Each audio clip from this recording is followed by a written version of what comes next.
அக்கா, வல்லவராயன் மாமா என்னையும் தேவானையும் கோயிலுக்கு வர சொன்னது உண்மை. அங்க வச்சு நீங்களும் கபிலன் ப்ரோவும் கல்யாணம் பண்ணிக்கிறதா சரின்னு என்கிட்ட சொன்னது உண்மை. அதை நம்பிதான் நானும் தெய்வானையும் கபிலன் ப்ரோவை நம்ம வீட்டுக்கு வர சொன்னோம்.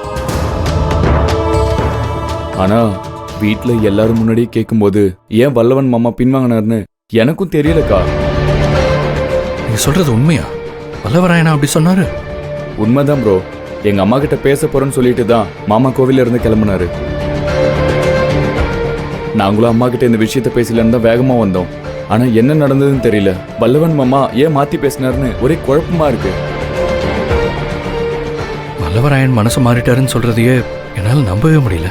வல்லவ மாமா சரவணன் கிட்ட அப்படி சொல்லிருக்க வாய்ப்பு இருக்குன்னு தான் நானும் நம்புறேன். ஏன்னா அமுதா விஷயத்துல நீங்களும் அமுதாவும் போலீஸ் ஸ்டேஷன்ல வச்சு மாமா கிட்ட நடந்துக்கிட்ட விதம் அவருக்கு உங்க மேல ஒரு நல்ல எண்ணத்தை ஏற்படுத்தியிருக்குன்னு நினைக்கிறேன்.